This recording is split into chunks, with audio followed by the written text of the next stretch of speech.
السلام عليكم ورحمة الله وبركاته. الحمد لله وبه نستعين. أشهد أن لا إله إلا الله وحده لا شريك له، وأشهد أن محمدا عبده ورسوله،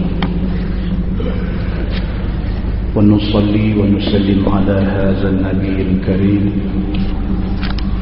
سيد المرسلين وعلى آله وصحبه أجمعين. أما بعد،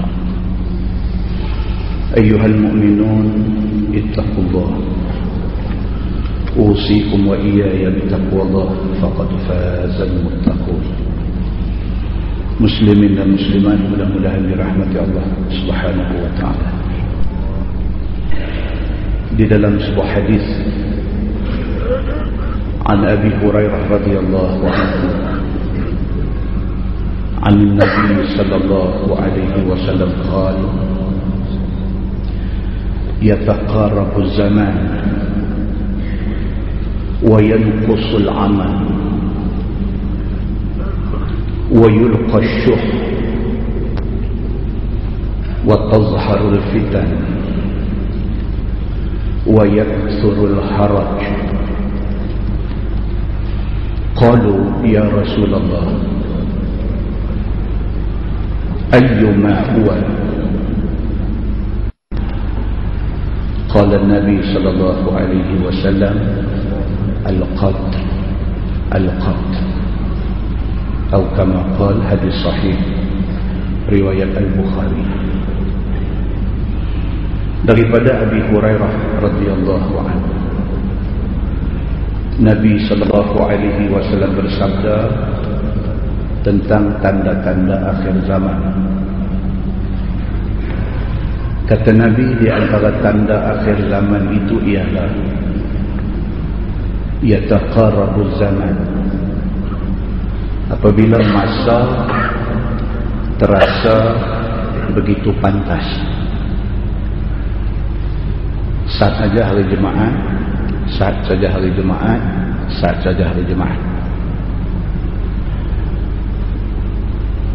Masuk tahun baru, tahu bulan 2, tahu bulan 3, tahu bulan 4, tahu puasa pula. Masa jalan sama juga. Sehari 24 jam, seminggu 7 hari, sebulan 31 hari. Satu tahun orang putih bilang 365 hari. Tapi rasa cepat. Yang lambat ni gaji dah. Yang tu berasa lambat. Selain pada tu pantas.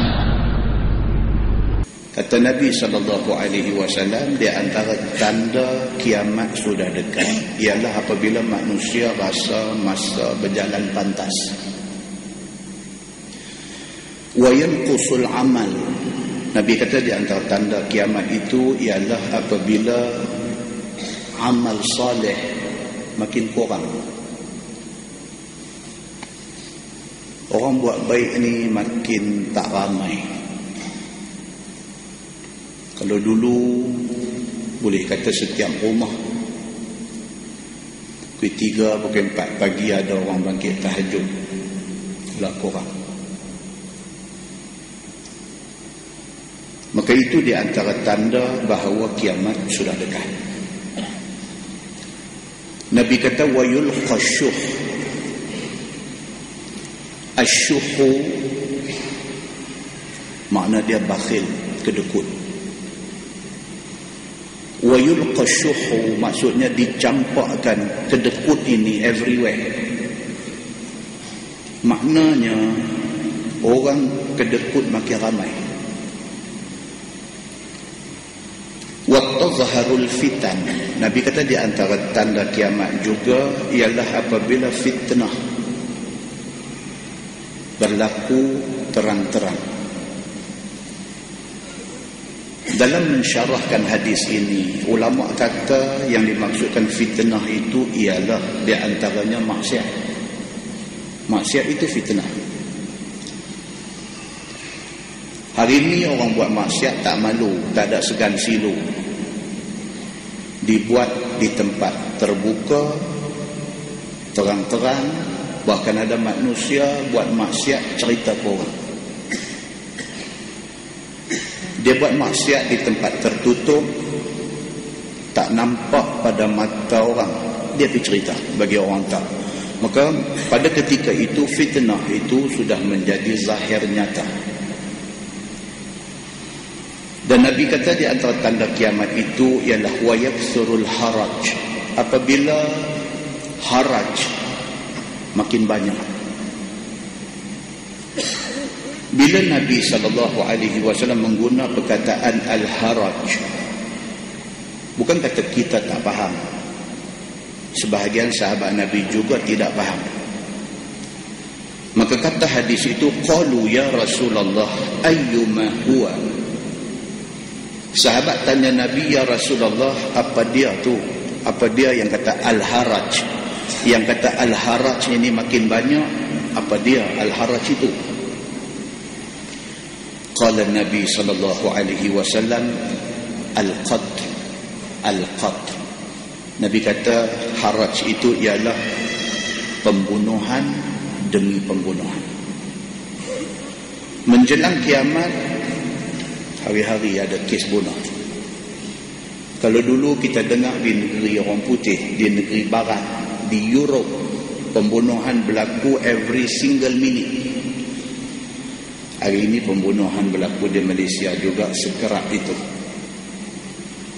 Maknanya tuan-tuan, kalau kita buat satu checklist tanda-tanda kiamat yang disebut oleh Nabi SAW, nombor 1, masa rasa berlalu cepat. Nombor 2, amal soleh makin berkurangan. Nombor 3, orang kedekut makin ramai. Nombor 4, fitnah, maksiat berlaku terang-terang. Seterusnya al-haraj ataupun pembunuhan. Checklist yang kita buat itu kita boleh tik semua sekali. Maknanya hak Nabi sebut jadi belaka. Maknanya kiamat is around the corner. Kiamat dekat. Dalam sebuah hadis riwayat daripada Abi Darda radhiyallahu anhu, kata dia, kunna ma'a Rasulillah sallallahu alaihi wasallam fashakhasa basarihi ila sama, fashakhasa bi basarihi ila sama. ثم قال رسول الله صلى الله عليه وسلم هذا أوان يختلس العلم من الناس حتى لا يقدر منه على شيء. فقال زياد بن لبيد الأنصاري كيف يختلس منا وقد قرأنا القرآن وفوالله لنقرأنه ولنقرئنه نساءنا وأبناءنا. فقال رسول الله صلى الله عليه وسلم ثكلتك أمك يا زياد إن كنت لأعدك من فقهاء أهل المدينة. هذه التوراة والإنجيل عند اليهود والنصارى فماذا تغني عنهم؟ قال جبير فلقيت عبادة بن الصامت قلت ألا تسمع إلى ما يقول أخوك أبو الدرداء إن شئت لأحدثنك بأول علم يرتفع من الناس الخشوع.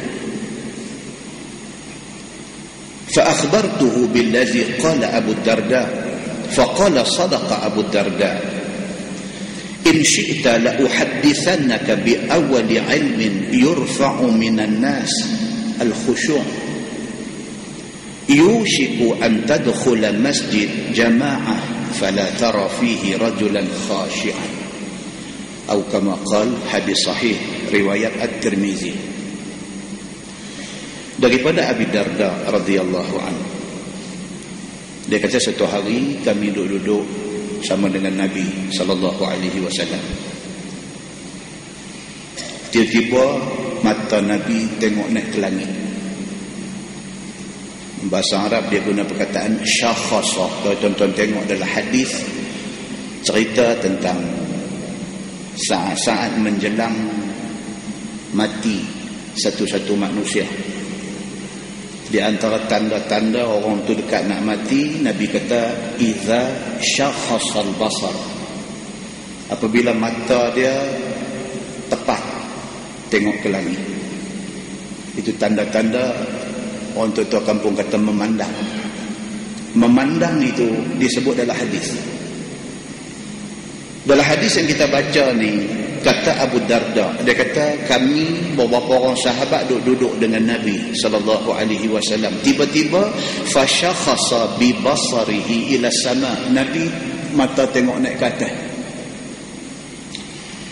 Summa qala, kemudian Nabi SAW bersabda, Nabi kata haza awanu yukhtalasul ilm minan nas. Nabi kata dah masa dia dah, Allah Subhanahu wa ta'ala nak angkat balik ilmu daripada manusia. Tuan-tuan, Nabi SAW ni dia menjadi tumpuan, dia menjadi fokus kepada semua orang.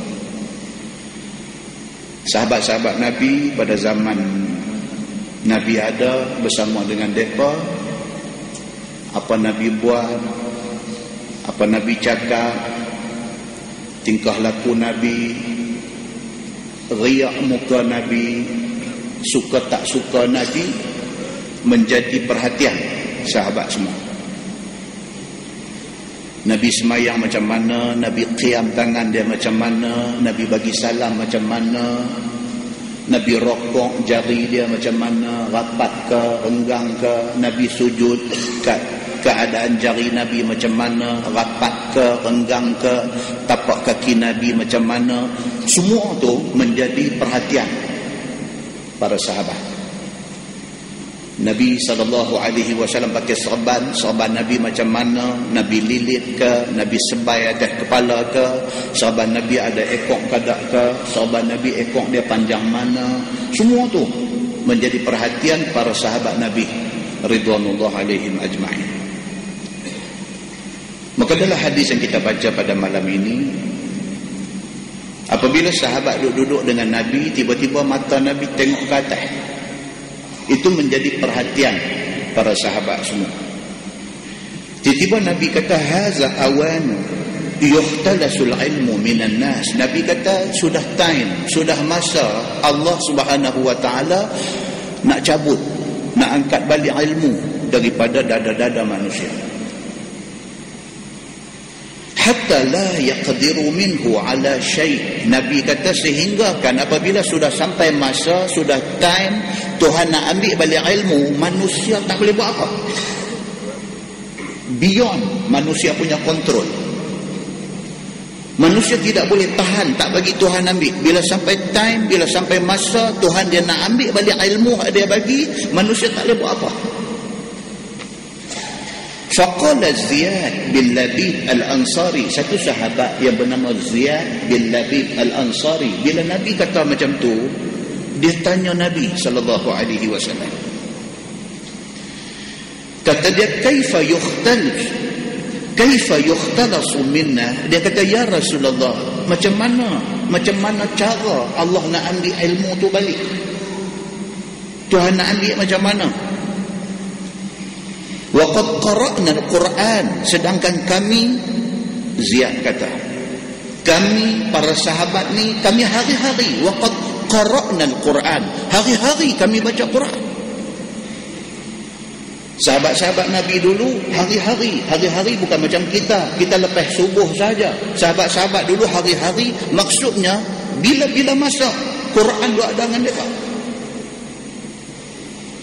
Kita hari ini dengan sibuk kita hari ini, kalau kita boleh baca, kita boleh komit, boleh wajibkan diri kita every day lepas subuh kita baca Quran, satu muka, dua muka setengah, itu sudah cukup baik. Kalau kita hari ini boleh komit diri kita boleh baca Quran tiap-tiap kali lepas sembahyang fardu 5 waktu, itu sudah sangat baik. Kalau kita hari ini boleh komit, boleh ajak diri kita setahun sekali kita akan khatam Quran, itu sangat-sangat baik. Sahabat Nabi ridwanullah alaihim ajma'in depan lebih pada tu. Bila Nabi SAW kata sudah sampai time, sudah masa dia, Allah nak ambil balik ilmu, sahabat tak faham. Sahabat kata dekat Nabi, macam mana Allah nak cabut ilmu ni? Wa qad qara'na al-Quran, sedangkan kami hari-hari baca Quran. Maksudnya apa? Quran itu sumber ilmu. Kalau kami hari-hari baca Quran, mana mungkin Allah nak ambil balik ilmu? Tidak cukup dengan itu, kata Ziyad bin Labid al-Ansari, dia kata fawallahi lanaqra'annahu wa lanuqri'annahu nisa'ana wa abna'ana. Tidak cukup sekadar kami baca Quran, bahkan kami baca Quran kepada bini, kepada anak-anak kami. Kalau itu amalan kami hari-hari, macam mana kata Allah nak angkat balik ilmu? Tak mungkin. Pasal kami jaga.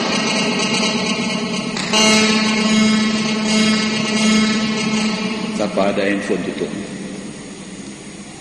Muslimin dan muslimah yang dirahmati Allah sekalian. Faqala Nabi sallallahu alaihi wasallam, sakilatka ummuka ya Ziyad. Bila dia kata lagu tu, Nabi kata dekat dia, celaka engkau wahai Ziyad. Nabi kata dekat dia, sakilatka ummuka ya Ziyad, celaka engkau wahai Ziyad. In kuntu la'udduka min fuqaha'i ahli Madinah. Aku duk ingat kot, hang ni satu orang yang faham di kalangan penduduk Madinah. Nabi kata kat dia, apa ni benda macam ni hang boleh tanya aku? Aku duk ingat hang ni fuqaha, hang ni satu orang yang faham di kalangan penduduk Madinah. Nabi kata, hazihi Taurah wal Injil 'inda al-Yahud wan Nasara, famaza tughni anhum.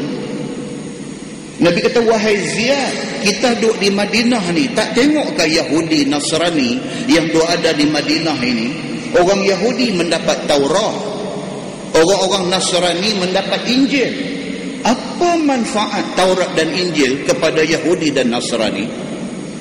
Nabi tanya. Nak abang kata ilmu Tuhan ambil itu. Sepatutnya orang-orang Yahudi, kitab Taurat duk ada, ilmu duk ada, patutnya mereka terima Nabi Muhammad. Pasal Taurat bagi tahu kedatangan Muhammad. Patutnya orang-orang Nasrani, Injil duk ada kat mereka, sepatutnya mereka terima kedatangan Nabi Muhammad. Pasal Injil cerita tentang kedatangan Nabi Muhammad. Masalahlah ni, Taurat ada, Injil ada, tapi Yahudi, tapi Nasrani tidak mengambil ilmu daripada Taurat dan Injil. Maknanya ilmu Tuhan sudah ambil. Ilmu sudah tinggal di kitab, tidak ada di dalam hati-hati manusia.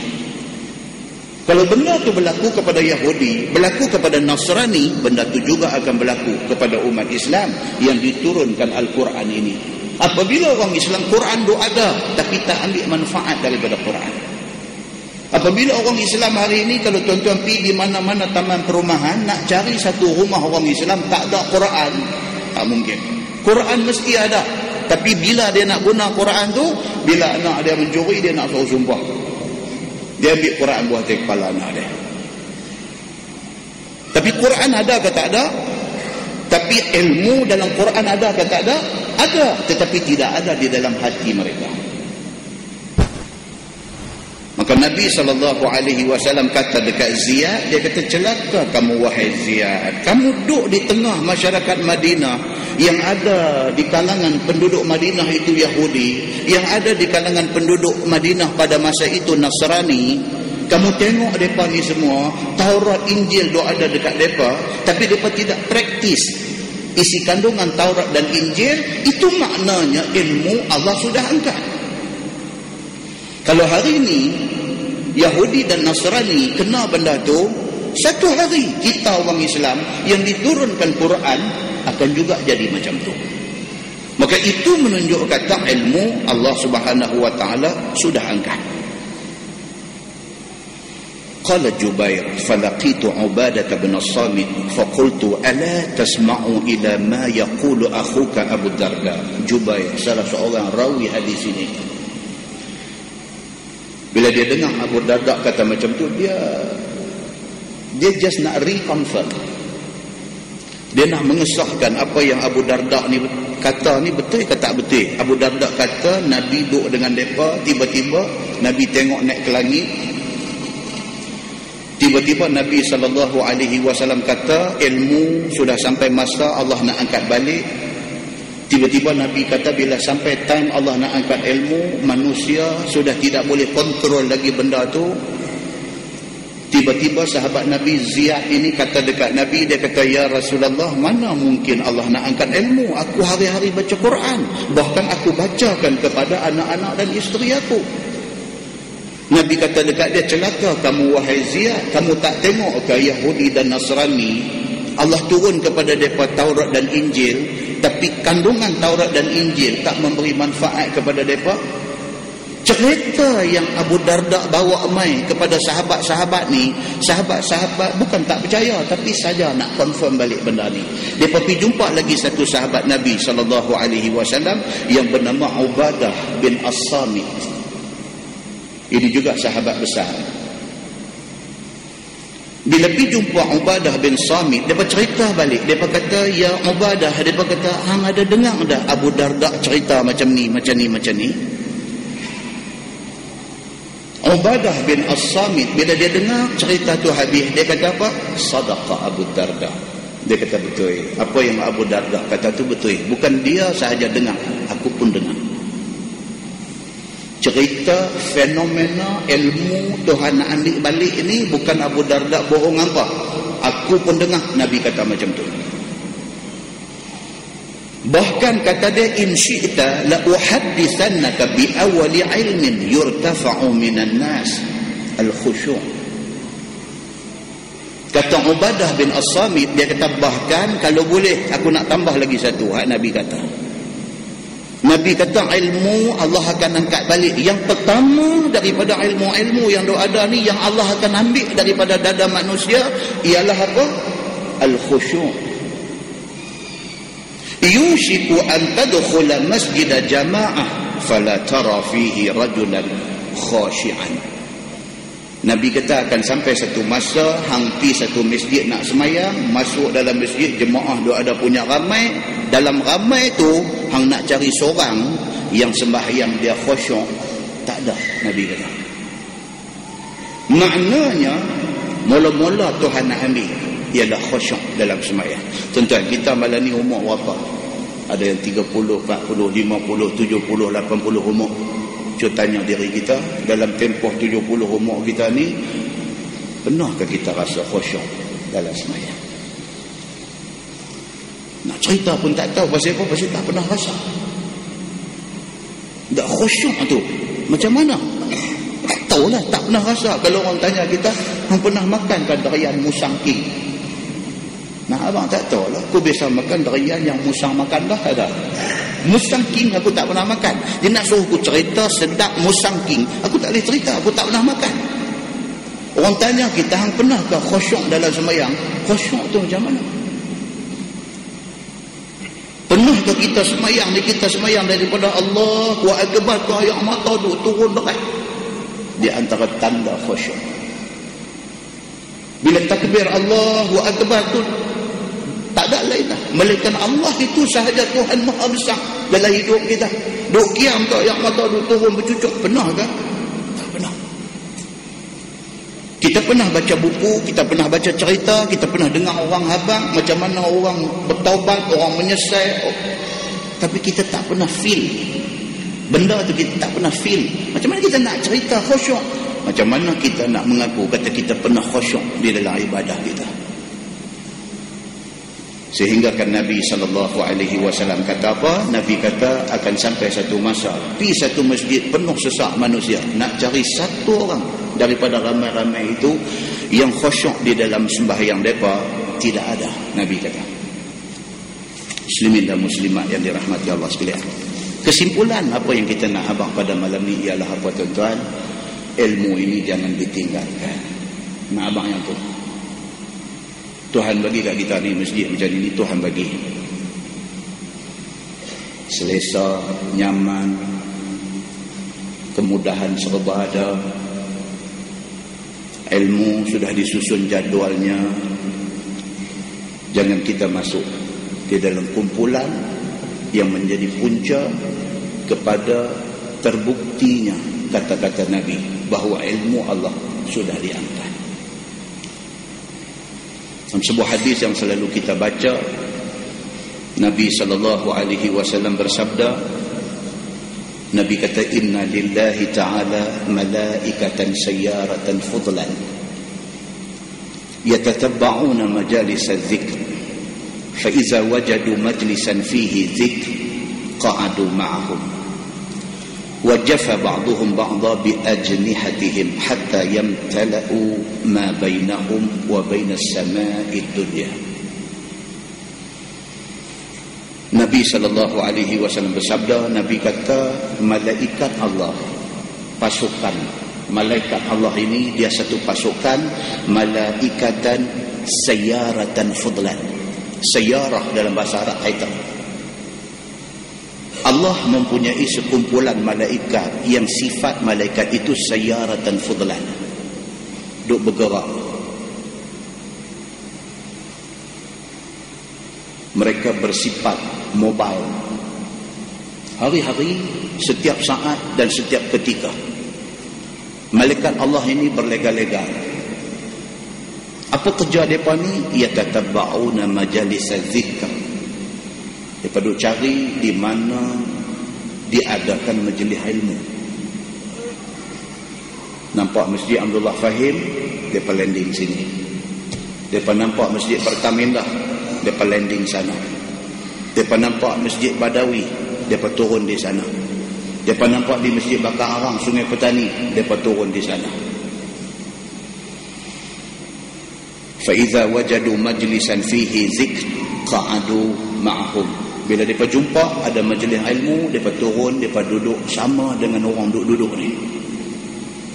Tepi kita, kiri kanan kita, di ruang-ruang di antara kita, bahkan di atas-atas kita ini ada malaikat. Kata Nabi, وَحَفَّ بَعْضُهُمْ بَعْضًا بِأَجْنِحَتِهِمْ. Mereka letak sayap-sayap mereka sebagai tanda menghormati majlis ilmu. Hatta yamtala'u ma bainahum wa bainas sama'id dunya. Punya ramainya malaikat yang attend majlis ilmu ini, kata Nabi SAW, sampai memenuhi di antara doa ni, sampailah ke langit dunia. Ni malaikat ni. Bukan macam kita ni duduk satu layer saja. Mereka duduk ini berlapis-lapis sehingga mencicah langit dunia.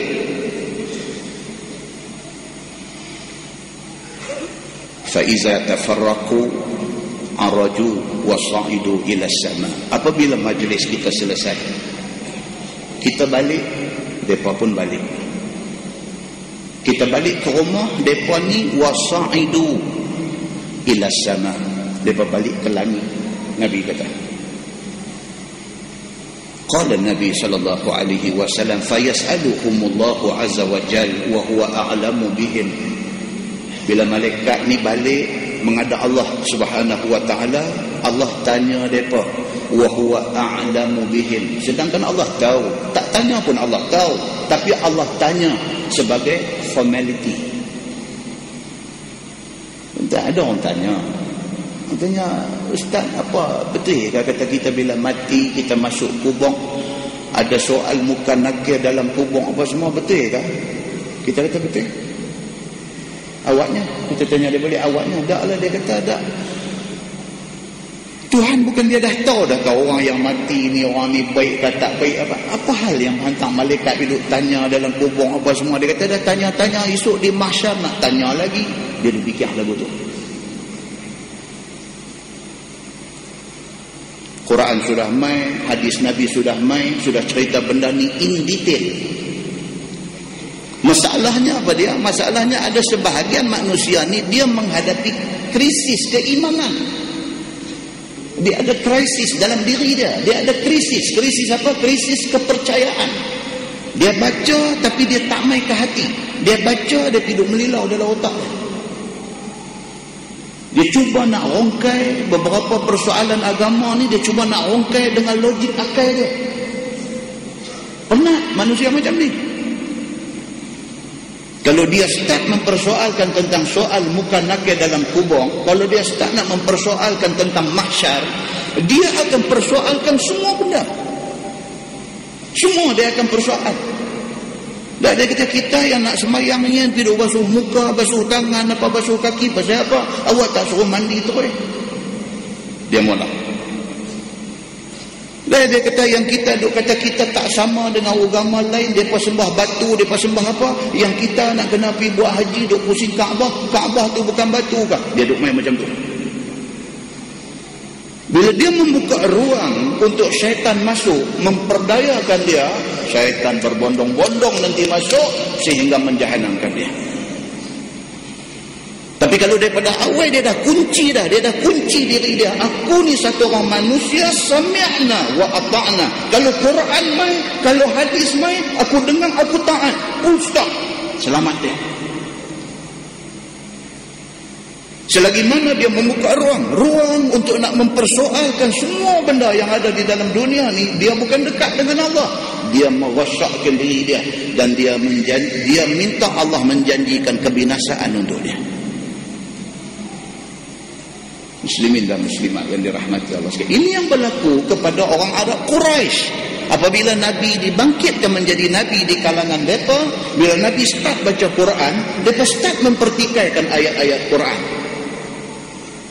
Sehingga kan dalam ayat yang akan datang yang kita duk baca di Masjid Simpang 4 Pematang Buluh, ayat yang akan datang dalam surah An-Nahl, dia akan main cerita di kalangan Arab Quraisy ini ada yang apabila orang tanya dia, third party tanya dia attend majlis Nabi, satu third party tanya dia, hampir dengar Nabi Muhammad duk cakap apa? Dia kata tak ada apa, melainkan asatirul awwalin, melainkan dia duk buat cerita dongeng dulu kala.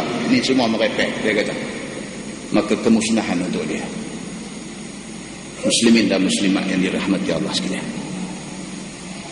Maka hadis ni dia cerita dekat kita apa? Dia kata apabila bubar majlis kita selesai, kita balik, malaikat pun balik menghadap Allah. Bila sampai di depan Allah, Allah Subhanahu wa taala tanya malaikat yang balik ni, min aina ji'tum?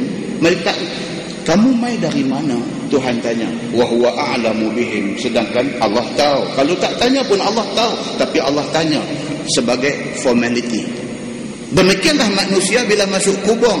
Malaikat muka dan nakir mai tanya dia. Awak kalau malaikat tak tanya, Tuhan tak kenal ke kau yang mati ni orang yang macam mana?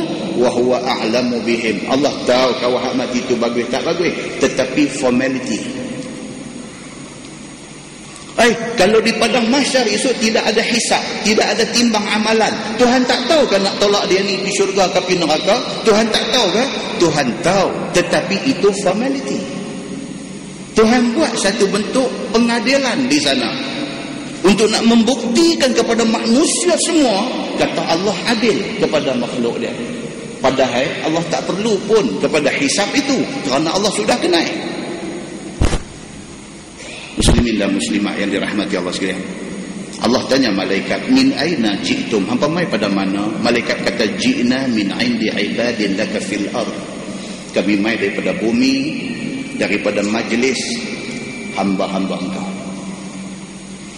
Yusabbihunak wa yukabbirunak wa yuhallilunak wa yahmadunak wa yas'alunak.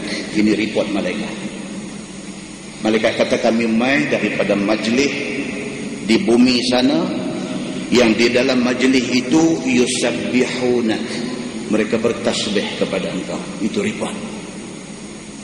Wa yukabbirunak, kami mai daripada majlis manusia di atas dunia sana, mereka bertakbir membesarkan engkau. Wa yuhallilunak, kami mai daripada dunia sana tempat manusia, mereka bertahlil kepada engkau, la ilaha illallah, la ilaha illallah. Wa yahmadunak, kami mai daripada majlis di mana hamba-hamba engkau bertahmid, memuji engkau. Alhamdulillah, alhamdulillah.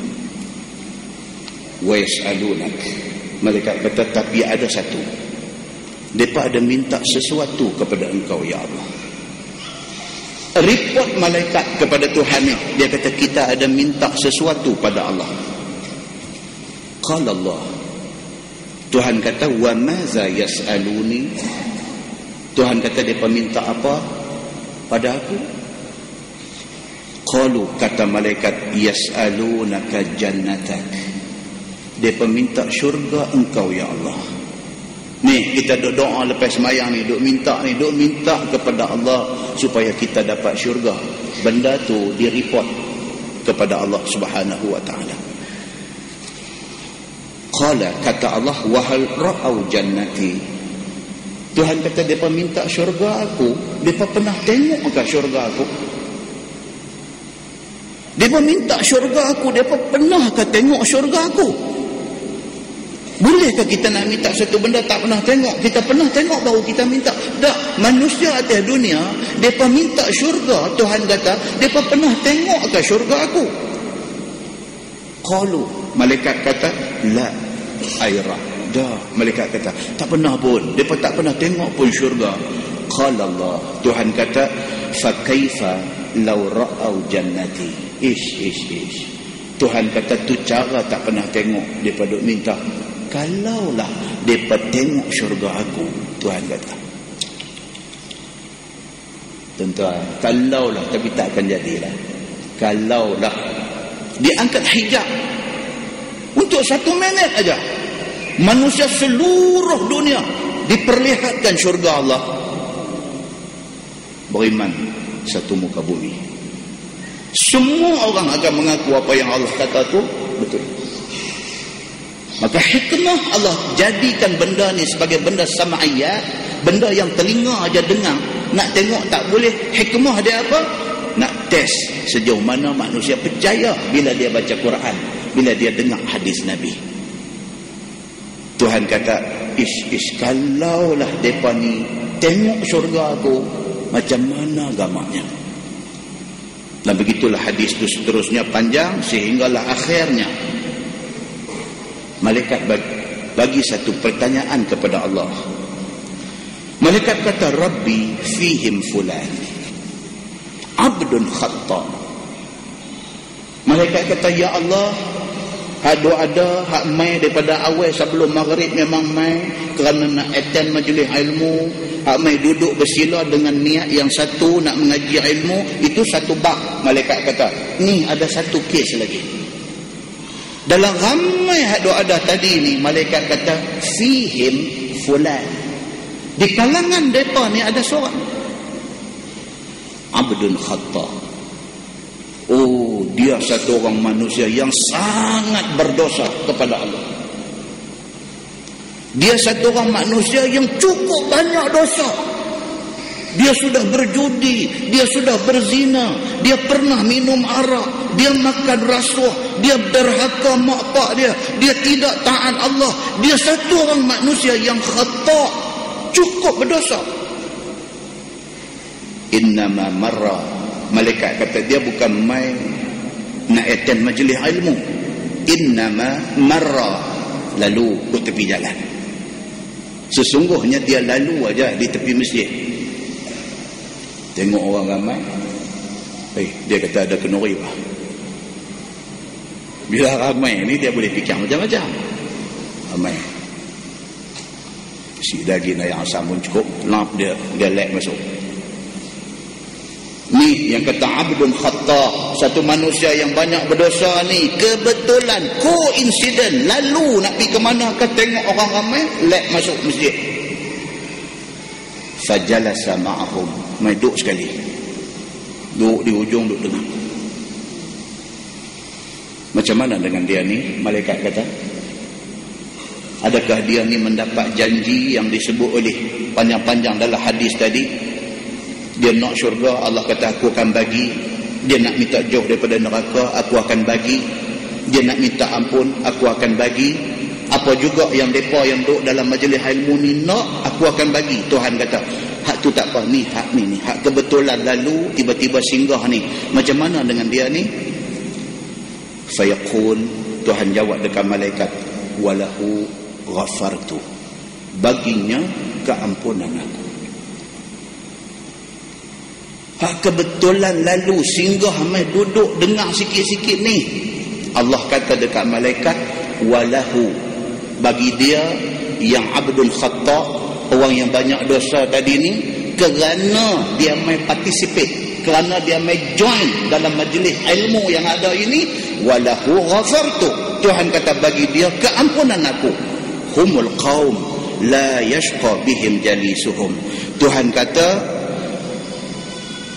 orang yang menuntut ilmu itu adalah satu kaum yang siapa juga mai join dengan mereka tidak akan rugi. Hak duduk tu memang tak rugi, siapa pun mai join aja majlis mereka tidak akan rugi. Hadis itu hadis sahih riwayat Imam Muslim. Muslimin dan muslimat yang dirahmati Allah sekalian. Banyak tu sebagai mukadimah untuk kuliah pertama di Masjid Fahim, cukup untuk kita faham, cukup bahawa majlis ilmu ini sangat penting. Kita dah berumah tangga, anak pinak makin dok mai dan membesar, esok anak nak menikah, nak boleh menantu, nak boleh cucu. Kalau kita memisahkan diri kita daripada agama, maka sesat saja jawapannya. Mudah-mudahan Allah bantu kita kalau kita ikhlas dalam nak memahami agama dia, insya-Allah. Tuan-tuan, kita memilih untuk baca kitab Bahrul Mazi jilid 21. Bahrul Mazi jilid 21. Kitab Bahrul Mazi ini adalah kitab karangan Syekh Idris Al-Marbawi.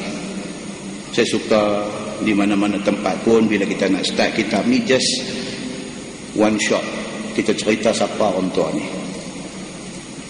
Syekh Idris Al-Marbawi orang Lubuk Merbau, Perak, beranak di Mekah. Dia dilahirkan di Mekah, umur 10 tahun. Kalau berdasarkan kepada catatan riwayat hidup dia, umur 10 tahun dia hafal 10 juzuk Quran. Umur 20 balik ke Malaysia. Sampai di Malaysia dia mengaji lagi, daripada satu pondok ke satu pondok, sampai ke Al-Ustaz Masjid Tuan Husin, bapa kepada Allah yarham Tuan Guru Haji Ahmad Tuan Husin Pondok Pokok Sena, Tuan Husin di Kedah.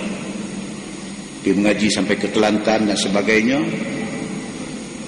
Bila umur dia 31 tahun, dia berlepas ke Al-Azhar untuk sambung pelajaran. 31 umur baru pergi ke Al-Azhar. Bila sampai di Mesir tahun 1924, 3 tahun dia duduk di Mesir, 1924 sampai 1927, dia menghasilkan Kamus Al-Marbawi. Entah, bukan kecil anak nak boleh buat kamus tu. Kalau tuan-tuan ada anak mengaji sekolah Al-Irsyad, mengaji sekolah Al-Mashhur, mengaji Muqta' Mahmud, mesti mereka ada Kamus Al-Marbawi. Jangan cakap kata kita nak buat kamus tu, kita nak baca daripada perkataan pertama sampai akhir pun tak terbaca sampai mati. Demikianlah yang dikatakan Syekh Idris Al-Marbawi ini. 3 tahun dia ada di Al-Azhar, dia menghasilkan Kamus Al-Marbawi. Dan hari ini Kamus Al-Marbawi dicetak dah berpuluh-puluh kali tanpa bayaran royalti kepada dia. Ada pihak pernah approach dia, pergi jumpa dia, minta dekat dia, mereka nak modernize Kamus Al-Marbawi itu sebab dia lama, perkataan lama, macam perkataan Bahrul Mazi yang kita dah baca ni agak lama. Maka ada pihak pergi approach dia, minta nak modernize, modernkan sikit bahasa dalam kamus itu, dengan janji nak bayar royalti lagu tu lagu ni. Dia kata kalau entah pandai entah buat lain punya. Berpuluh-puluh kali ulang cetak, 1 sen pun dia tak minta. Yang dia harap adalah pahala daripada Allah Subhanahu wa ta'ala. Dia alim dalam bahasa Arab, dalam hadis, dalam fiqh, dalam tasawuf, dia dalam tafsir Al-Quran dan sebagainya. Semua bidang dia alim. Kitab tafsir saja dia buat, ada nama tafsir Al-Marbawi. Tuan-tuan cari tak jumpa. Tafsir Al-Marbawi, dia ada tafsir Nurul Yaqin, dia ada tafsir Fathul Qadir, dia ada tafsir Juz'u Amma, dia ada tafsir surah Yasin, dia ada tafsir surah Al-Fatihah dan sebagainya. Dan tulis kitab tu. Baharul Mazi yang kita duk baca merata tempat ni sahaja dibuat dalam 22 jilid, macam ensiklopedia. Dia pergi mengaji dekat guru dia ni, setiap satu hadis yang kita akan baca dan kita dah baca di lain-lain tempat ni, tiap-tiap satu hadis ni dia pergi duduk, dia dengar guru baca, dia bertalaqi dengan guru dia baca, dia dengar, dia guru dia syarah, dia faham dan sebagainya, dia balik dia tulis. Tidak ada rekod yang mencatatkan dia start tulis jilid 1 bila, tak ada rekod, dan dia pun tak beritahu dia tulis bila dia mula tu. Cuma yang ada rekodnya jilid 9 dia tulis pada tahun 1357 Hijriah. Tahun 1357 dia start tulis jilid 9 dah. Maknanya 1 sampai 8 tu tak tahu bila. Begitulah seterusnya sampailah jilid hak kita nak baca, jilid 21 ni dia siap tulis jilid hak kita nak baca ni insya-Allah pada tahun 1376 Hijrah. Ataupun dalam tahun Masihinya 1955. Dan kita bila abang hijrah ni dia kuat kening dia. Jadi payah nak kira. Bila abang 1955 hilang kuat. Dia begitu kita ni. Dan keseluruhan jilid Baharul Mazi selesai ditulis pada tahun Malaysia Merdeka 1957. Ni yang kata Syekh Idris Al-Marbawi, manusia penuh berkat ini macam ni. Bercakap tak pandai. Jangan panggil dia ceramah, jangan panggil dia forum perdana, jangan. Dia cuma ada ilmu dia turun dalam kitab. Malaysia bawa balik dia, nak bagi dekat dia anugerah tokoh Ma'al Hijrah yang pertama. Pujuk dia suruh balik ambil, dia tak mau. Kerana bukan itu yang dia cari. Dia bukan cari populariti, dia bukan cari glamour hidup, dia bukan cari duit, dia tak mau benda ni semua. Dia cari keredaan Allah Subhanahu wa ta'ala. Nak cerita tak erti tuan-tuan. Nak habangnya apa dia? Orang macam ni tak ada dah dalam Malaysia ni.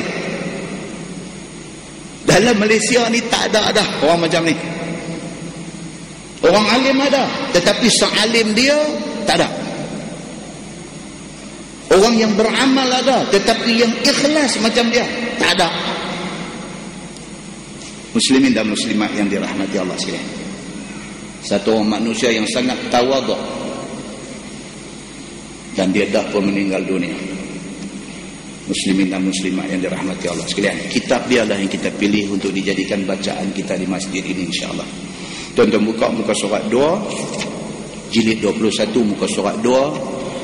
Macam biasa Syekh Idris Al-Marbawi dia akan start kitab dia dengan sepotong hadis.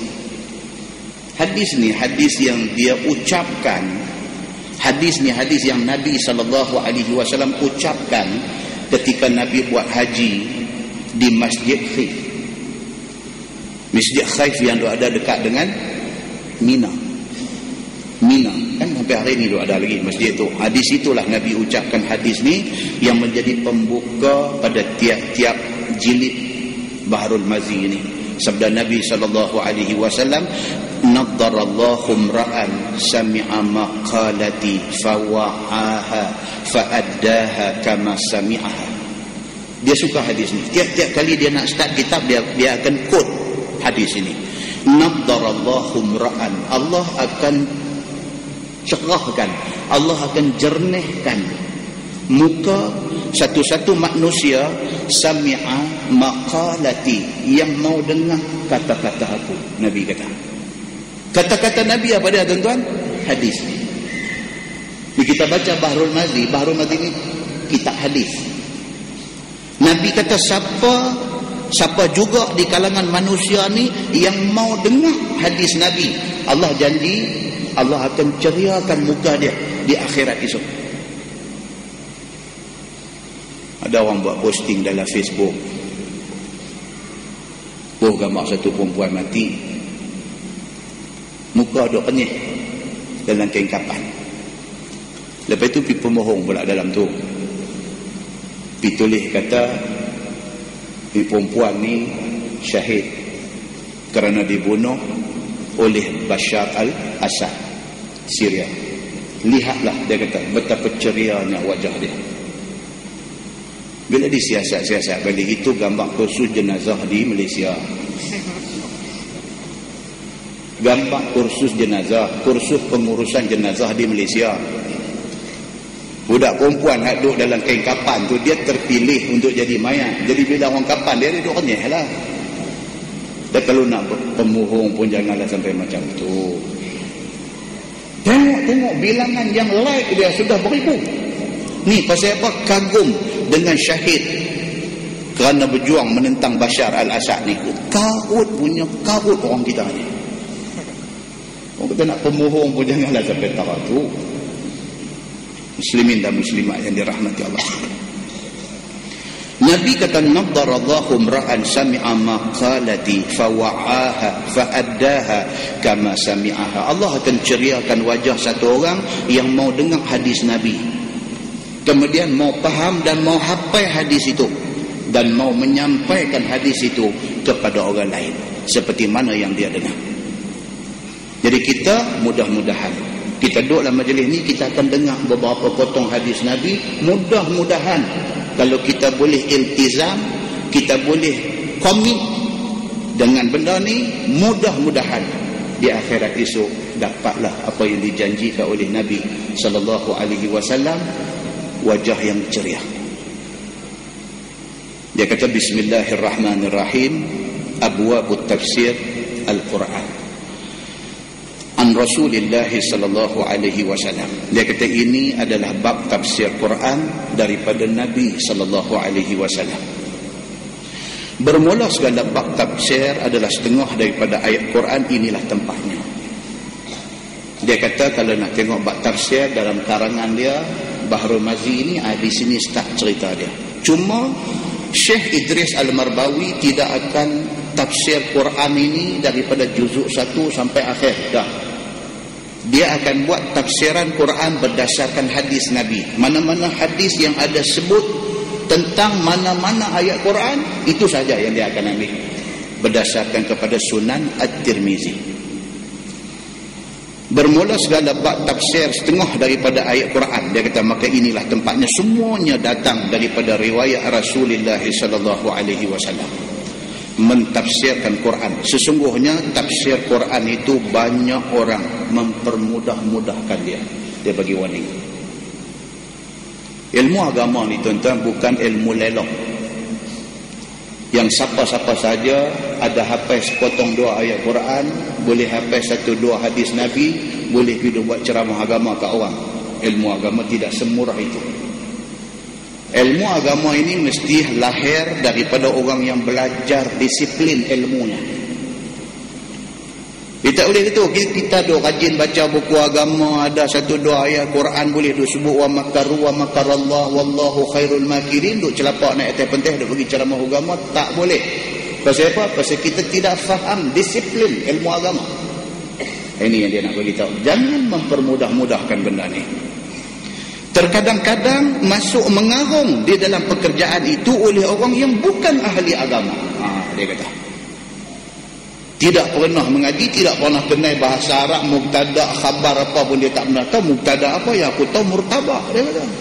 Dia sampai tak tahu ni kacau. Tetap pakai title ustaz di depan. Bukan ada apa, bahaya. Pasal dia tidak belajar agama dengan disiplin. Bila title sudah pakai, bila duduk atas pentas, bila mikrofon sudah ada depan, masyarakat ada ni kata ustaz. Dia kata apa pun, dia kata ustaz kata. Sedangkan dia bukan ustaz. sedangkan dia tidak pernah belajar ilmu agama secara disiplin. Kita kena naik daripada step 1, step 2, step 3, step 4. Bukan senang. Tuan-tuan, di Malaysia kita nak cari orang yang lulusan PhD agama daripada Universiti Timur Tengah. Orang ni ada. Profesor-profesor agama yang ada ramai di Malaysia hari ini, kadang-kadang PhD-nya bukan daripada Timur Tengah, daripada Amerika, daripada United Kingdom. Betul dia ada Dr. PhD, dia ada Associate Professor, dia ada Full Professor, tetapi dia pergi belajar di Amerika, dia pergi belajar di England. Bukan salah, tak salah. Cuma nak abang kata, nak dapat PhD daripada University Middle East bukan senang. Yang berbahagia sahibul fadilah Datuk Dr. Harun Din, itu PhD daripada Mesir. Ni yang duk mengajar di Masjid Bertamindah ni, yang berbahagia Al-Fadil, Dr. Abdul Aziz Hanafi, itu PhD daripada Al-Azhar, dan dia pelajar terbaik di peringkat PhD pada zaman dia. Best student, pukul habis semua budak-budak daripada negeri Arab semua, dia dapat best student, peringkat PhD daripada Al-Azhar. Kalau USM ada yang berbahagia Al-Fadil Dr. Radhi, Datuk Dr. Radhi, PhD daripada Madinah dalam bidang hadis. Ini orang-orang yang mempunyai tahap keilmuan yang tidak boleh dipertikai. Kalau hang nak pertikai, habis buat ni. Muslimin dan muslimat yang dirahmati Allah sekalian. Jadi nak dapat ilmu ni bukan senang. Depa ni genggam bara api ni sampai jadi arang. Maka Syekh Idris Al-Marbawi bagi tahu, dia kata bab ilmu agama ni jangan dipermudah-mudahkan. Pasal apa? Takut saat lagi dia kata masuk mengarung di dalam ilmu ni sampai ke tahap yang bukan-bukan. Bahkan telah hadir ia pada guru-guru sedikit nahu dan sedikit pelajaran terjemahan dan maknanya, maka sudahlah dia mengeluarkan maksud ayat Quran sebagaimana terlintas di hatinya. Ini tak mahu mengaji celuk-celuk sana sini, tenggelam timbul sana sini, tiba-tiba pergi bercakap macam satu ulama besar. Oh, takut, yang ni takut, yang ni takut. Maka sudahlah dia memperbuat dan mengeluarkan maksud-maksud ayat Quran sebagaimana yang terlintas di hatinya, atau diambil daripada mana tempat yang dia boleh nakal. Dia main tangkap tanu sikit, tangkap tani sikit, seluk tanu sikit, buka tani, cedok tani sikit, pergi buat bercakap pandai macam dia pandai dalam agama. Takut macam ni. Pasal apa? Takut dia silap, nak ikut silap tu lagi ramai. Muslimin dan muslimat yang dirahmati Allah sekalian. Maka orang yang demikian ini, kata Syekh Idris Al-Marbawi, isi neraka, dia kata. Lihatlah, dia kata, masalah yang akan datang. Dia kata jangan sangka apabila satu orang itu menaruh terjemahan, maka sudahlah penuh maksud Quran dan muradnya pada terjemahan itu. Tuan-tuan, dalam bahasa Arab ni, terjemahan ni cukup susah. Sama lah, bukan kata Arab lebih lagi. Bahasa Inggeris pun kadang-kadang ada satu perkataan bahasa Inggeris tu, bila kita translate, dia tak dapat macam mana bahasa Inggeris tu. Ya. Kadang-kadang ada satu benda, bila sebut dalam bahasa Inggeris tu, dia rasa macam nak mercik elok ni, wah sedap, kemas. Terjemah dia jadi longgar. Kan? Kita kata, oh dia kata benda ni bukan mudah ni, very complicated. Dengar terkejap, very complicated. Bila terjemah kata benda ni rumit, dia tak apa nak kerja. Padahal complicated tu rumit lah. Tapi anda boleh nampak tak saya nak abang? Demikianlah bahasa Arab. Demikianlah bahasa Arab. Apatah lagi bahasa Al-Quran. Allah buat turun kalam dia Quran ini, dengan kita terjemah tu dia tak akan dapat 100%. Tak dapat. Tapi bolehlah membayangkan maksud dia lebih kurang. Muslimin dan muslimat yang dirahmati Allah sekalian. Maka janganlah sangka apabila satu orang pibuh sikit terjemahan, dia sudah dapat memenuhi maksud Quran. Bahkan berkehendakkan lagi keterangan dan tafsirnya. Baca, kita kena perlu further explanation, baru boleh dapat maksud dia. Dan tafsir itu sebagai kata Abul Abbas Al-Azdi rahimahullahu ta'ala, tafsir Quran itu maulah pandang tilik padanya daripada dua wajah. Dia cerita ni disiplin. Ilmu tafsir ni kena tengok dua. Dia kata yang pertamanya manqul dan yang keduanya ma'qul. Yang ni detail, saya tak mau pergi detail. Sekali lagi dia jadi kelas budak-budak ambil fakulti Islam di universiti. Dia terlalu detail, kita lost contact. Cuma dia nak abang kata disiplin mengaji ni, dia kata sebaik-baiknya dari segi mangkul. Mangkul ni daripada bahasa Arab naqala, maksudnya pindah. Mangkul maksudnya ilmu itu dipindahkan. Kalau dalam konteks Nabi, daripada Jibril mai ke Nabi, itu dipanggil mangkul, pindah daripada Jibril mai dekat Nabi. Kalau dalam konteks kita hari ini, pindah daripada guru yang mengajar kepada kita yang mendengar. Pindah itu dia panggil manqul. Dan disiplin dia ni pula, dia kata apa? Dia mesti kalau boleh, mestilah ilmu hadis ini dia ada musnad, dia ada sanad dia. Kita belajar daripada satu guru, guru tu belajar daripada guru dia belajar pada guru dia, guru dia belajar kepada guru dia, sampai jumpa kepada Imam Bukhari yang mengumpulkan hadis, dan daripada Imam Bukhari pi lagi jumpa rawi hadis sampai kepada Nabi sallallahu alaihi wasallam. Ini bukan senang. Ini bukan senang. Dan syarat pula tu sanad di antara rawi dengan rawi dengan rawi itu, dia kata mestilah muttasil, mestilah bersambung, tak boleh drop dia punya chain dia punya rantaian dia itu tidak boleh putus, untuk nak menjamin kesahihan benda itu. Bila kita dengar macam ni, kita dah naik cuak lah. Kita dah naik cuak, susah ambil begitu kah? Ya, susah. Muslimin dan muslimat yang dirahmati Allah sekalian, tengok muka sebelah, dia kata bab ma jaa fil ladzi yufassirul qur'ana bi ra'yihi. Itu tajuk penting. Dia itu bab yang datang pada menyatakan orang yang mentafsirkan Quran pakai akal dia, pakai fikiran dia. Dia baca, dia tahu bahasa Arab 2-3 patah, dia pergi pasang makna, dia kata itulah maksud dia. Dia main teka tanpa merujuk kepada syarah ayat itu. Dia ada cerita Quran ni, dia ada sebab nuzul dia. Quran ini dia ada cerita dia ada banyak benda yang berkaitan dengan dia. Dalam ilmu Quran ini ada nasikh dan mansukh, ada ayat yang sudah pun dimansuhkan, dikekalkan bacaan dia. So, benda-benda ni semua perlu tahu sebelum kita mengharung bidang tafsir Al-Quran. Yang ni dia kata dengan lintah hati dan dengan agak-agak. Itu yang kata tafsir dengan akal. Dia teringat apa? Dia habang yang tu. Dia ingat tak boleh macam tu. Maka tiada dengan nakal daripada hadis Nabi SAW ataupun ijma' as-sahabah ataupun dengan ambil daripada sanad dan sebagainya. Dia tak ada disiplin belajar ilmu Quran. Dia belajar celup-celup macam tu aja. Tak boleh, dia kata.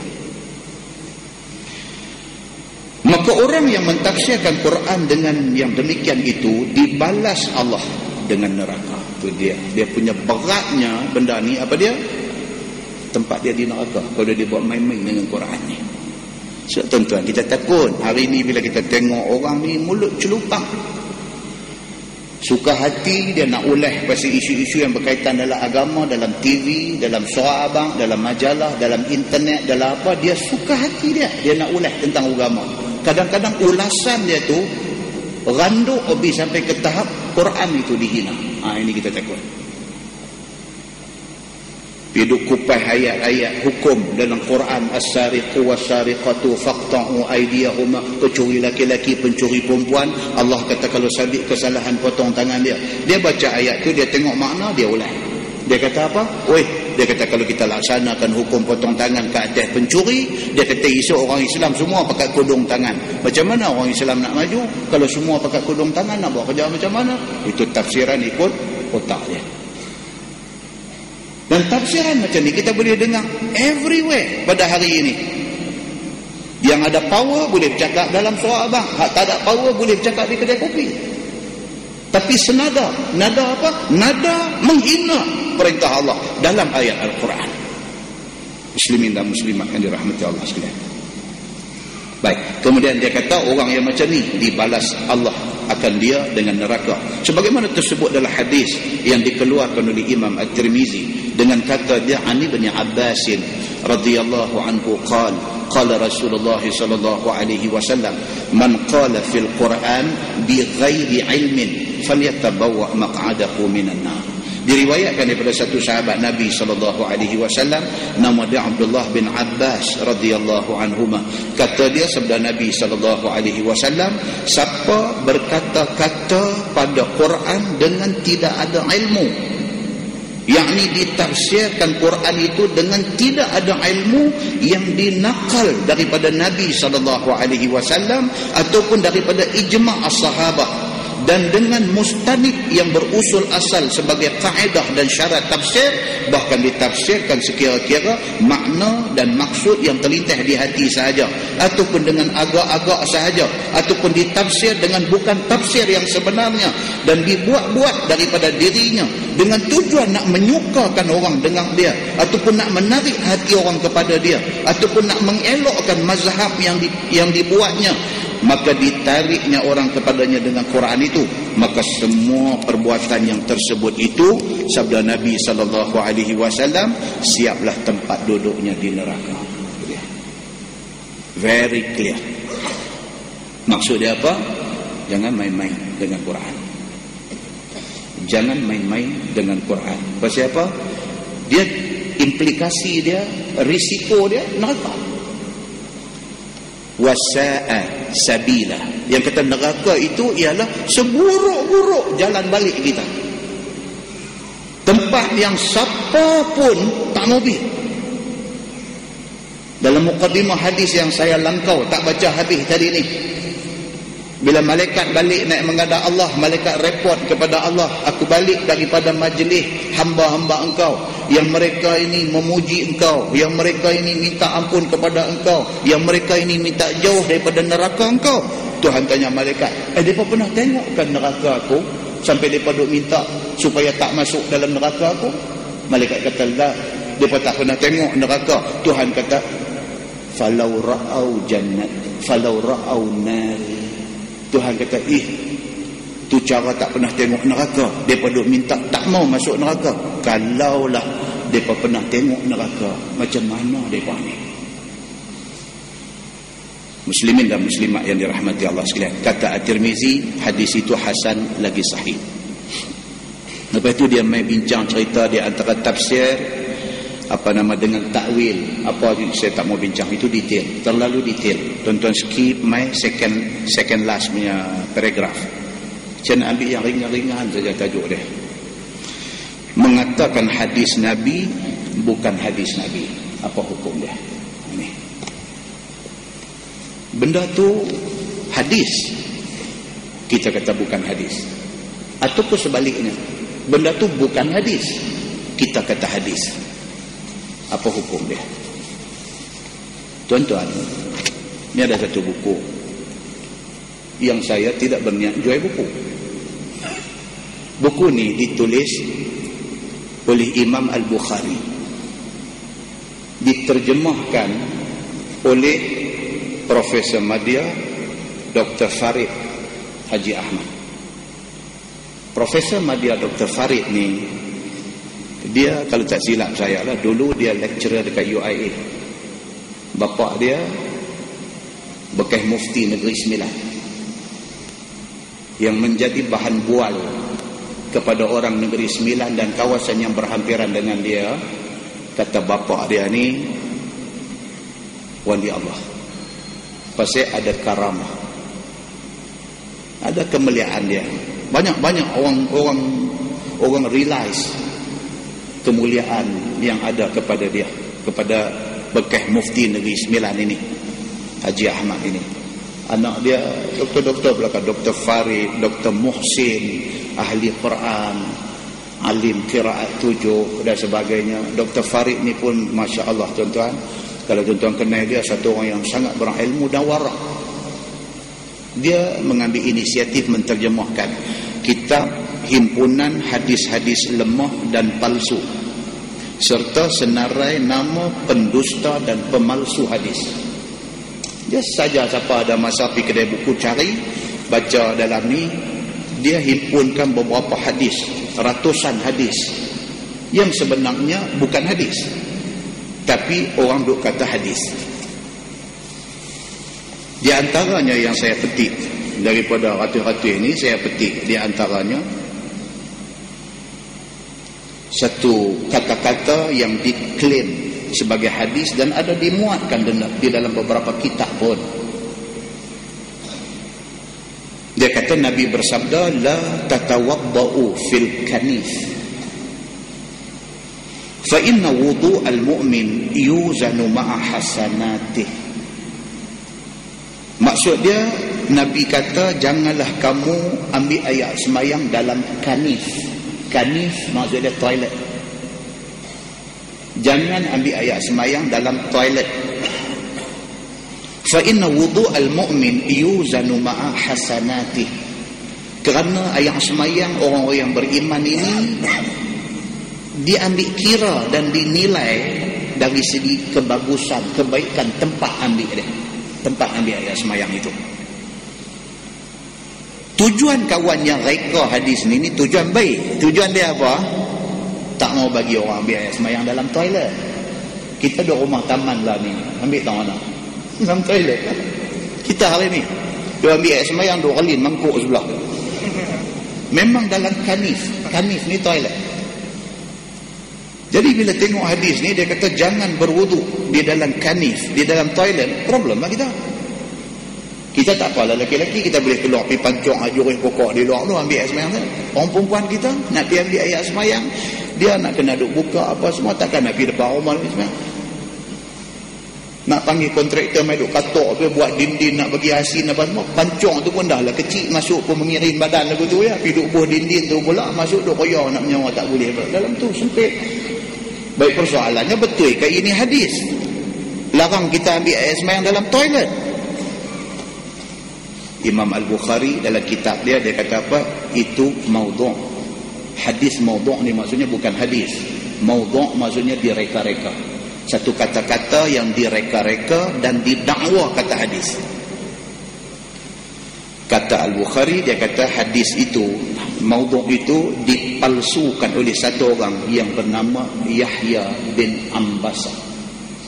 Itu kajian daripada imam-imam hadis ni. Buka lagi, dia main pula satu hadis lagi, dia kata hadis.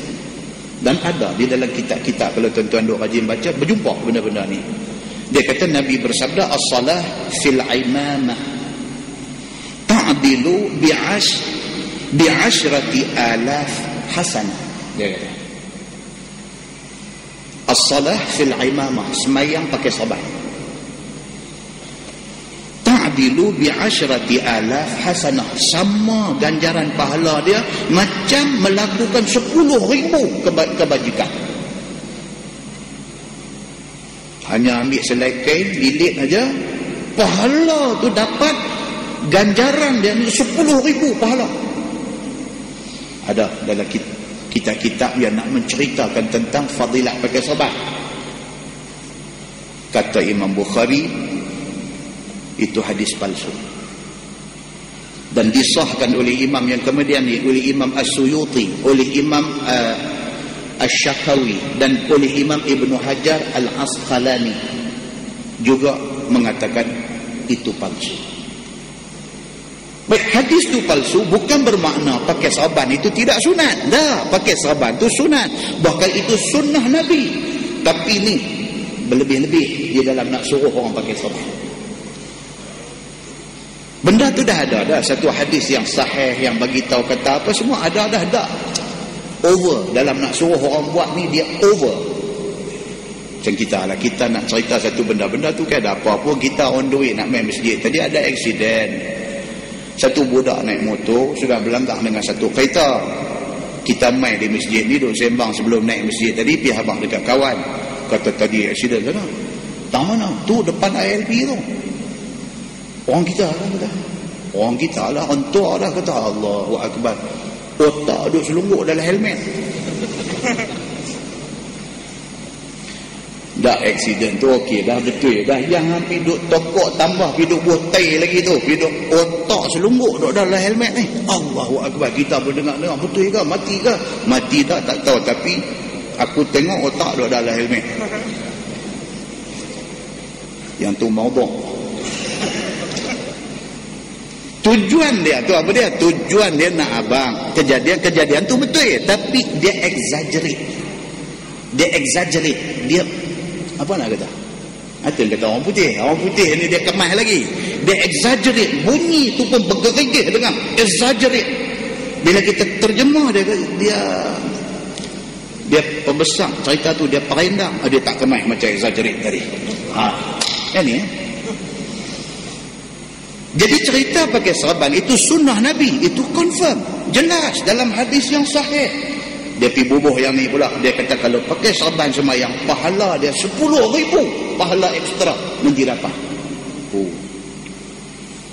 Al-Bukhari kata itu maudhu'. Bukan da'if lain tuan-tuan. Ini maudhu'. Yang saya bawa main ni maudhu'. Dalam kitab ni dia ada da'if dan dia ada maudhu'. Dan dia jelaskan hak mana da'if. Da'if ni maksudnya apa? Hadis. Tetapi tak kuat. Pasti ada masalah pada rawi dan sebagainya. Maudhu' ni langsung tak boleh pakai. Ini reka-rekaan semata-mata. Dia main pula satu lagi. Dia kata Nabi bersabda, inna lillahi malaikatan muwakkilina bi abwabil jawami' yaumal jum'ah yastaghfiruna li ashabil ama'in albir. Dia kata sesungguhnya Allah Subhanahu wa taala mempunyai kumpulan malaikat yang ditugaskan untuk menjaga pintu-pintu masjid. Dia kata Allah ada pasukan petugas dia yang terdiri daripada malaikat. Kerja malaikat ni jaga pintu-pintu masjid pada hari Jumaat. Dia kata yastaghfiruna li ashabil ama'inil bir. Kerja malaikat yang duk tunggu di tiap-tiap pintu ni. Kalau masjid ni ramai kena jaga, pasal pintu banyak. Tiap-tiap pintu ni ada malaikat yang duk jaga, dan kerja malaikat yang duk jaga semua pintu ni, kata ni dia kata apa? Kerja dia bila satu orang masuk, dia minta ampun kepada Allah kepada orang yang masuk ni, dengan syarat orang yang masuk tu ashabul ama'inil bir, dia masuk pakai serban putih. Dan benda ni ada dalam kitab-kitab. Kalau tuan-tuan baca kitab-kitab tertentu, jumpa ni kita pun cantik. Tujuan kawan yang reka hadis ni, tujuan dia baik ke tak baik? Baik. Tujuan dia baik. Yang pertama dia nak suruh pakai serban. Baik. Yang kedua dia nak suruh pakai serban putih. Baik. Tapi tang pembohong tu yang tak baik. Samalah yang kita duk dengar selalu bila mai bulan puasa aja kempek di dinding masjid ni, habang pahala semayang tarawih bulan puasa ni, malam pertama apa, malam kedua apa, malam ketiga apa, malam keempat apa, nak pi malam 30 tu. Pahala ni kita baca tu. Aku tak miss kali ni, aku memang nak make sure tak miss. Bagus tak dia pergi pemohong tu? Bagus. Tapi siap tempat di neraka. Pasal apa? Pasal Islam tidak membuka pintu, tidak membuka ruang kepada orang reka cipta dalam hal agama. Tak boleh. Kalau kita buka pintu, kita buka ruang orang reka hal agama, kita jadi macam agama-agama lain hadu ada. Agama-agama lain hadu ada ni semua hasil daripada reka cipta orang-orang alim mereka. Maka nak menjaga genuine Islam ini, nak menjaga originality Islam ini, disiplin ini mesti dipatuhi. Dia mai lagi satu hadis lagi dahsyat. Dia kata Nabi kata raka'atani ba'dal jum'ah fil ula ayatul kursi marrah wal falaq 25 marrah wa fi thaniyah al ikhlas marrah wan nas 25 marrah la yamutu musalliha hatta yara rabbahu fil manam. Hadis tu dia kata hadis masuk dalam kitab. Dia kata siapa semayang selepas semayang jemaat, semayang 2 rakaat, maksudnya ba'diyah jemaat, Siapa yang lepas sembahyang jemaat, sembahyang sunat ba'diyah jemaat 2 rakaat. Rakaat pertama baca ayatul kursi. Rakaat kedua baca qul a'udzu birabbil falaq 25 kali.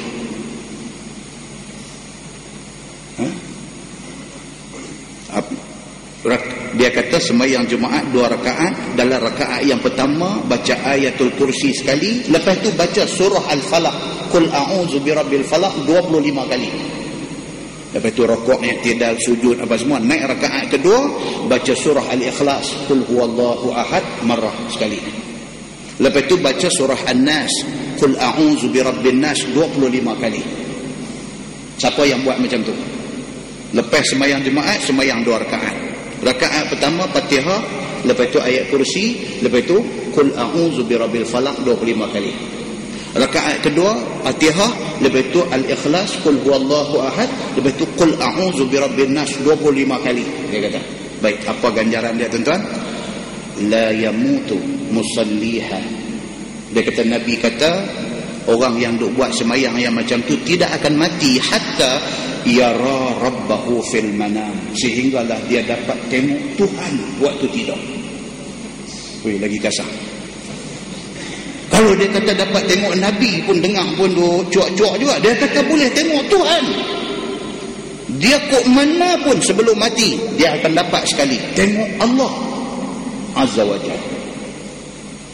Terang hadis itu maudhu', tapi ada dalam kitab-kitab tertentu. Aja takut tuan-tuan bila baca kitab ni, bila ustaz-ustaz minta mengajar di masjid baca kitab ni, tengok dulu kita nak baca tu, tengok pada awal, tengok satu-satu sampai habis. Wajar tak wajar dia baca kitab ni? Pasal apa? Kalau dia cukup ilmu, bila dia baca, dia boleh differentiate di antara sahih dengan dhaif dengan maudhu', tak apa. Dia baca, bila menit tentu dia kata, tuan-tuan, yang kita akan baca saat lagi ini bukan hadis, ini maudhu'. Dia kata, tak apa. Kalau dia pun tak boleh nak bezakan di antara hadis, jangan baca lagi baik. Pasal apa?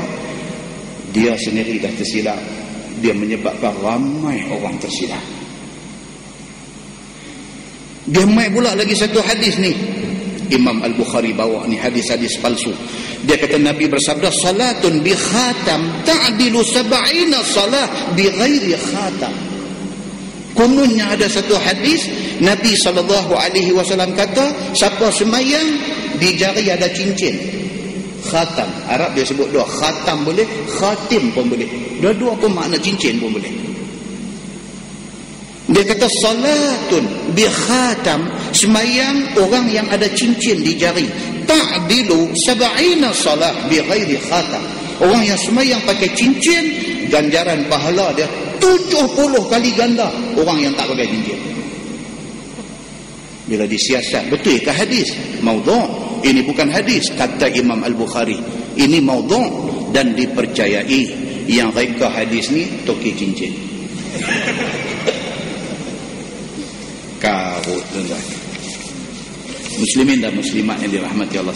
Banyaklah kalau kita nak bawa macam-macam dia main hadis cerita kunun. Kapai Nabi Nuh, bahtera Nabi Nuh no, dia kata inna safinata Nuh tafat bil bait sab'an wa sallat 'inda al-maqam rak'atain. Dia kata Nabi bagi tahu. Nabi kata apa? Safinah maksudnya kapai. Kapai Nabi Nuh ni tawaf Kaabah 7 kali. Tu cerita tu.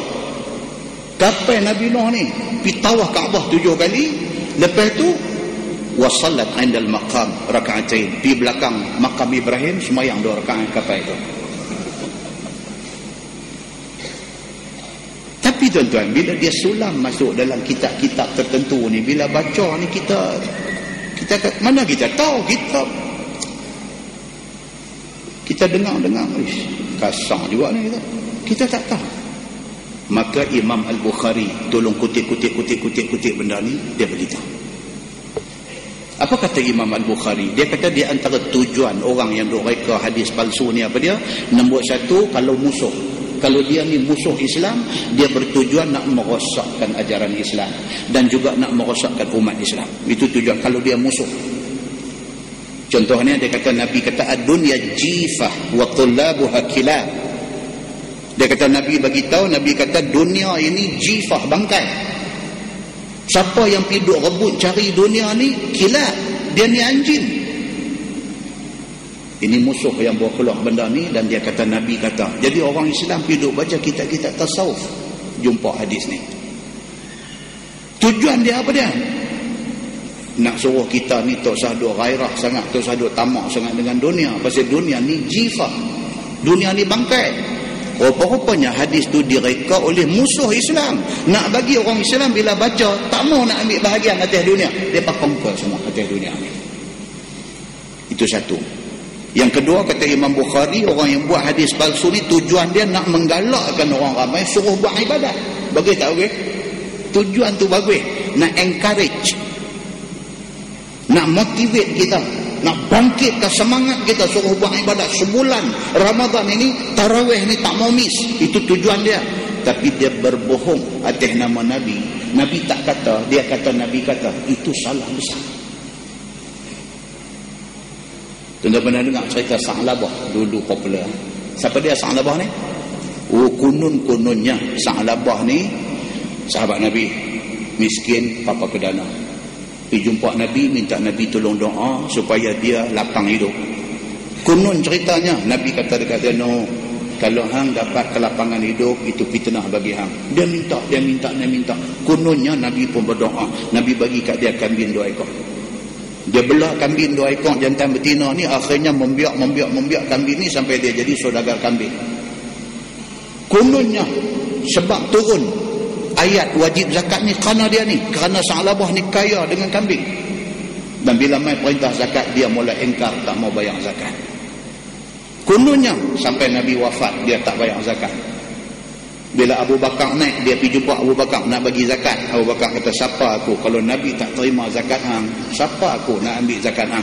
Sampai Abu Bakar mati, dia dah jadi sengsara, dah jadi pening kepala, dia dah jadi guilty conscious nak bagi zakat, tapi orang tak mau terima. Dia cari Sayyidina Umar, dan kononnya zaman Sayyidina Osman dia mati dalam kesengsaraan.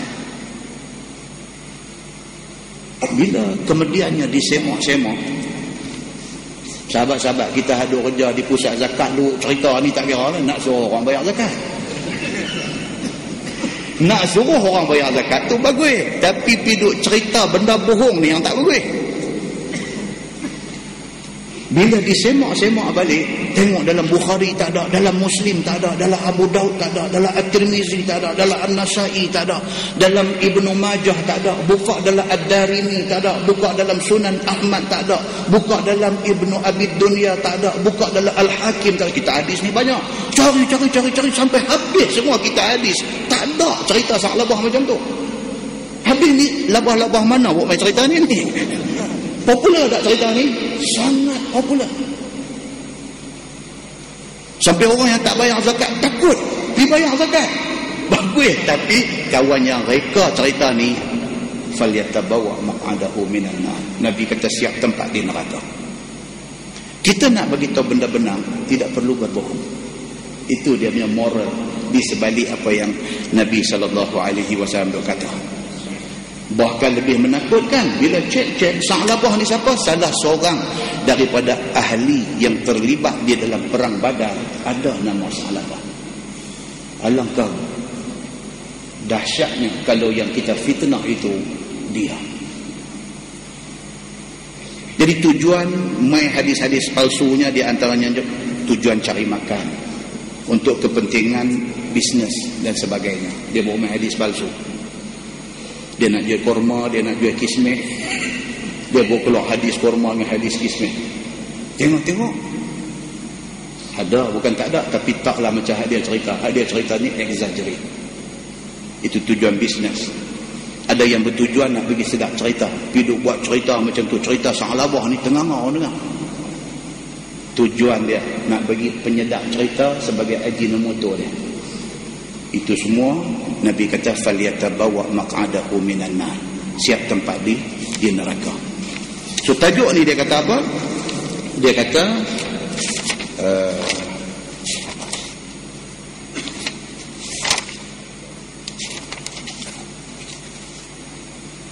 mengatakan hadis Nabi itu sedangkan ia bukan hadis, bulan depan kita baca. Kan? Pasal apa? Pukul 9.22. Kan? Bila saya kata sampai tang mana kita, ada orang ambil jam tengok tu. Tahu Ustaz, saklabah juga. Kami dah nak naik gelabah dah ni, tak makan lagi. Bulan depan insya-Allah kita sambung cerita tentang apa hukum mengatakan hadis Nabi kalau sekiranya itu bukan hadis Nabi. Wallahu a'lam. Bulan depan tentu insya-Allah kita tengok bagaimana sahabat-sahabat rapat dengan Nabi. Gazet sikit bulan depan punya. Macam mana sahabat yang rapat dengan Nabi. Di antaranya Sayyidina Osman bin Affan. Oi, sebut nama orang tahu dah. Osman bin Affan, khalifah yang keberapa? Nombor 3 dalam Khulafa' Ar-Rasyidin. Osman bin Affan ni sampai orang tanya dia, orang kata dekat dia, wahai Osman, hang satu orang yang cukup kuat hafalan. Dia brilian, otak dia capture ilmu cukup cepat. Tapi Osman bin Affan tak banyak riwayat hadis. Sampai orang pergi tanya Osman ni, dia kata, wahai Osman, daripada tuan kami tak banyak mendengar hadis daripada Nabi SAW. Pasal apa? Tanya dia. Apa jawab Sayyidina Osman? Sayyidina Osman jawab, dia kata, aku bukan orang yang kuat ingatan tentang hadis. Maka aku takut nak cerita apa-apa daripada Nabi. Takut aku cerita tak betul, dia kata. Sedangkan orang yang meriwayatkan hadis ni, adik kepada Sa'ad bin Abi Waqqas, dia kata apa? Setahu aku, dia kata Osman lah orang yang paling kuat ingatan dan hafalan daripada sahabat-sahabat ada.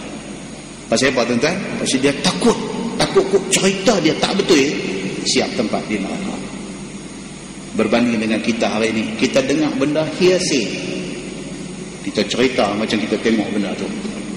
Jauhnya kita berbanding dengan sahabat-sahabat semua. Kita tangguh dengan tasbih kafarah dan suratul Asr. Subhanakallah, asyhadu an la ilaha illa anta, astaghfiruka. Bismillahirrahmanirrahim. Innal insana lafi khusr illa allazina amanu wa amilus shalihat. اللهم صل على محمد في الأولين والآخرين وسلم. رضي الله تبارك وتعالى عن ساداتنا أصحاب سيدنا رسول الله أجمعين. بسم الله الرحمن الرحيم. الحمد لله رب العالمين حمدا يوافي نعمه ويكافئ مزيدا. يا ربنا لك الحمد كما ينبغي لجلال وجهك الكريم وعظيم سلطانك. رضينا بالله ربا وبالإسلام دينا وبمحمد نبيا ورسولا. اللهم افتح علينا فتوح العارفين وارزقنا فهم النبيين بجاه خاتم المرسلين. اللهم فقهنا في الدين وعلمنا التأويل واهدنا صراطك المستقيم. اللهم أرنا الحق حقا وارزقنا اتباعه وأرنا الباطل باطلا وارزقنا اجتنابه. اللهم اجعل جمعنا جمعا مرحوما وتفرقنا من بعده تفرقا معصوما. وصلى الله على محمد وعلى آله وصحبه وسلم والحمد لله رب العالمين. السلام عليكم.